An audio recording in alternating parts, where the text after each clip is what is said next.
Hey guys, Loot Wizard here with another video on Gems of War. And I have to apologize to you guys. I've been real busy last month and I haven't been able to keep up with making videos. I've been neglecting my Soulforge video every Monday. And I did kind of miss out on that last Mythic troop that got released and didn't make a video for that. Um, in short, I bought a house with my new wife.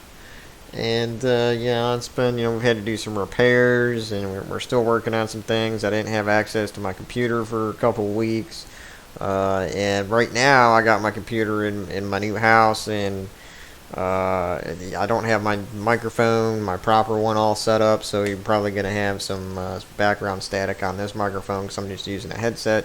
And that's one of the reasons too why I don't have a camera here showing my face on this video, and it'll probably be that way for a couple of weeks here until I can actually get my camera set back up and my other microphone that sounds better than this one. So I do apologize for all that, and hopefully I'll be able to make at least my weekly Soulforge videos from now on again and get back into things. So let's this is a Soulforge video for this week. Let's get into it. We'll check out the weapons and we'll check out the troops as usual. So we'll go ahead and over here to the weapons first, and I took a little peek earlier, and there's a great weapon in here that you have to get if you can't afford it. It's actually not that expensive for resources. It's the Trickster shot weapon. This thing is one of the best weapons that you can have in the game. It eliminates all armor from an enemy and deals damage. Now, it will gain 2 magic, boosted by armor eliminated. This thing is absolutely amazing for events and for delves and some of those other battles in the game. It's even good for PvP and some of the other battles. But if the enemy has a lot of armor, you will get a lot of damage in return for that, because it'll eliminate all armor, and then it'll give you extra magic damage boosted by that armor eliminated. Now, right now it costs only 300 diamonds to craft this thing, and considering that a Mythic troop is going to cost you 4,000 diamonds, this thing is incredible. So definitely recommend picking this thing up if you have the 300 diamonds. It's definitely worth it. Looking at the troops real quick, we have for legendary troops, we have Keeper of Souls, and we have Starflower, we have Essentia, I think that's how you say it, and then we have the Werestag.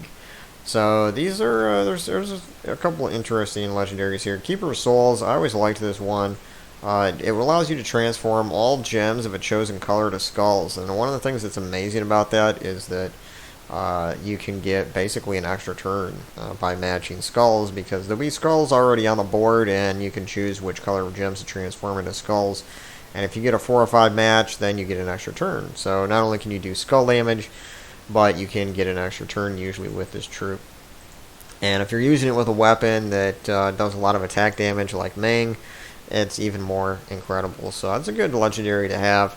I don't think it's really worth crafting for the 800 diamonds, but it's a decent legendary. I like that one. Starflower is another interesting legendary. It does damage to all enemies, and there's a little 20% chance to transform a random enemy to a pixie, which is more of an annoyance to the enemy than anything, because it doesn't eliminate an enemy. It just gives them a new enemy, which might be less powerful, less annoying to try to defeat.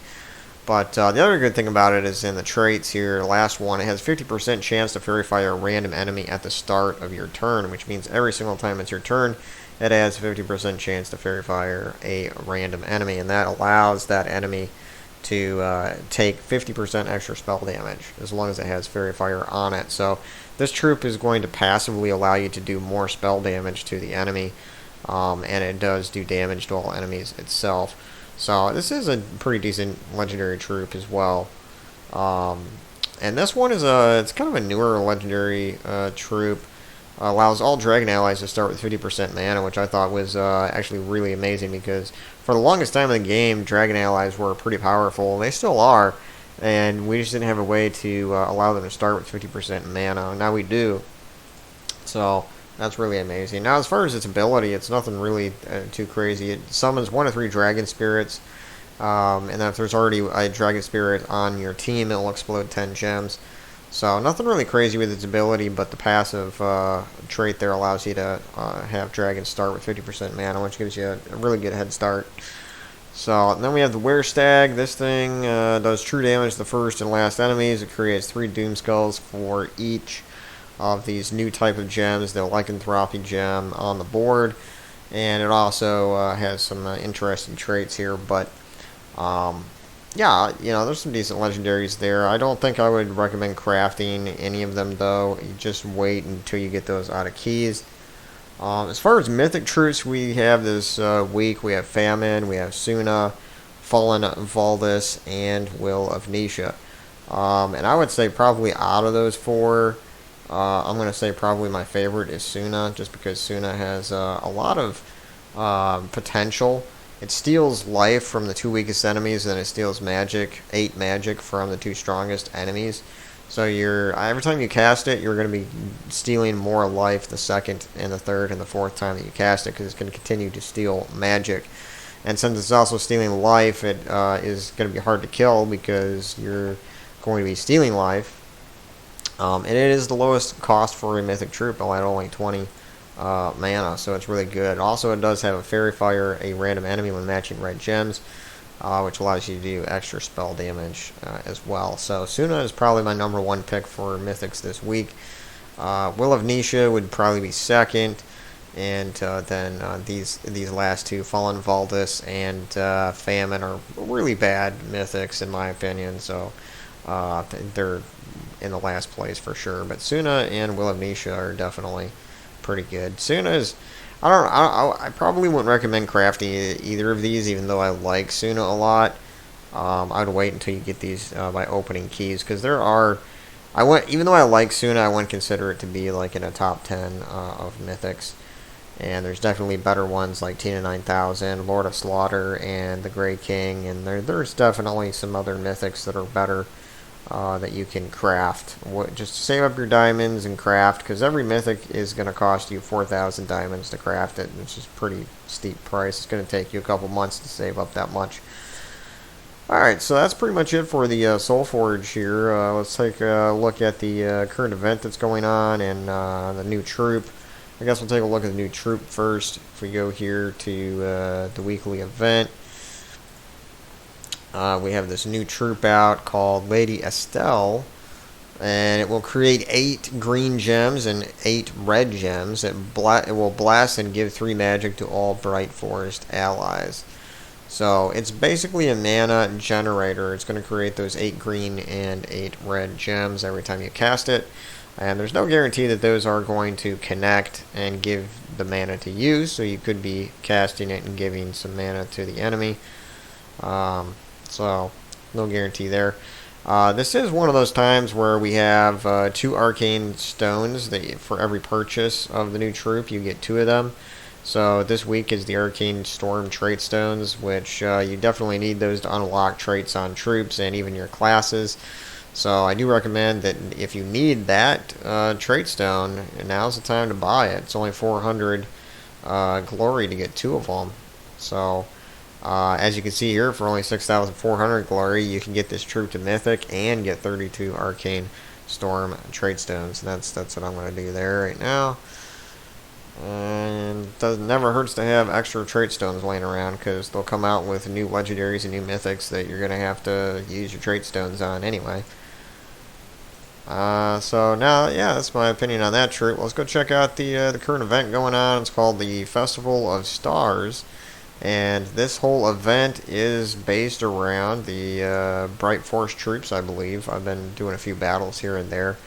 You do need an entire team made out of the Bright Forest. If we go back here, it says Troop Restrictions, Kingdom, Bright Forest. So that's pretty much what you're restricted to as far as troops. And if we take a look, there's actually some pretty good troops in here. We have Suna, which I talked about earlier. And the other mythic would be Vernalis, which is more of a support troop than anything. So that's one of the reasons why I'm not using him in my team right now. Glitter Claw's in there, which does damage to a random enemy, and then Fairy Fires all enemies. You have Queen Titania, which is going to do damage to all enemies.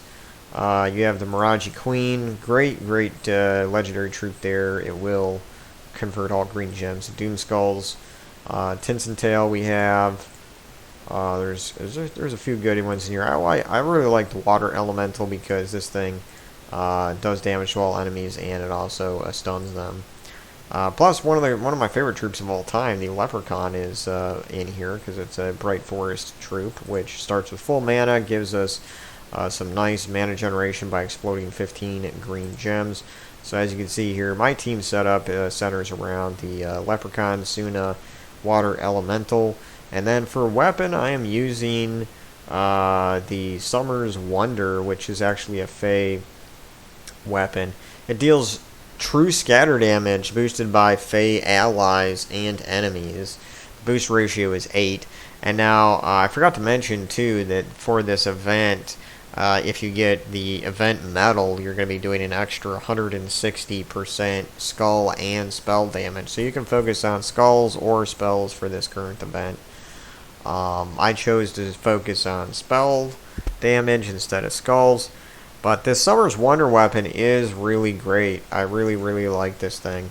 If an enemy dies when you cast it, it grants all allies 2 random positive status effects, which means that you can get anything from Enchant to Barrier to Reflect and Bless and all these great positive status effects that are in the game. And if you kill an enemy with this weapon, it grants all of your allies 2 positive status effects. But yeah, I'm using pretty much almost a whole Fey team because my hero class that I'm using is actually the Hierophant, which is a part of that whole kingdom. But Trickster Shot is another great weapon. It's the one I was talking about before that you can craft. You can use that for this event. And there's a couple of other good ones like Summer's Fury. Yeah, that's pretty much it, unless you have Dawnbringer. But some good options there for weapons.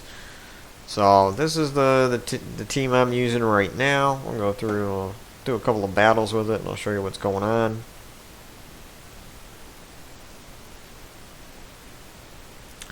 But yeah, if you have if you buy a few things in the shop, you pretty much have all those potions. I recommend buying at least the first 2 things in the shop with gems for these events because you get the Potion of Enchantment and the Potion of Explosion. But let's see if this weapon actually kills an enemy, and it did. It killed 1, and as you can see, all of my allies got a positive 2 positive status effects going on there. And I love Leprechaun because you can just get so much mana with it, exploding it right away. So with a team like this, obviously this is not the only team that you can use for this event, but a team like this should be able to carry you into the highest levels of the event. Suna is going to be doing what I think it's considered spell damage with Suna. And for the weapon, it doesn't seem like it's going to do a lot of damage, but remember that it's going to be doing 160% extra spell damage, which really is quite significant when you add it to this. It says it does 64 true scatter damage, and then that's more than doubled because of the bonus that we get.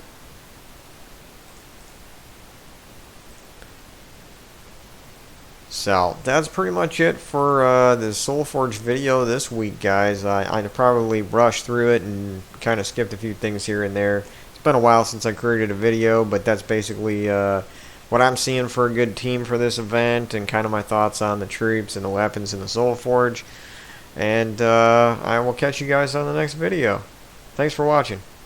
Later.